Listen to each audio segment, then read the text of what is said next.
Mejorando día a día, gracias a ustedes y a los aportes también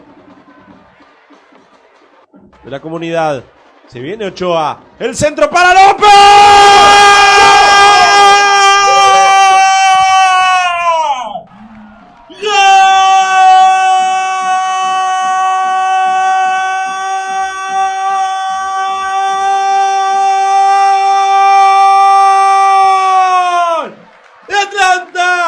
Gol del Animal López, otra vez con la cabeza, gran centro de Ochoa. Belu venía siguiendo la jugada con las manos, abran por acá, abran por allá.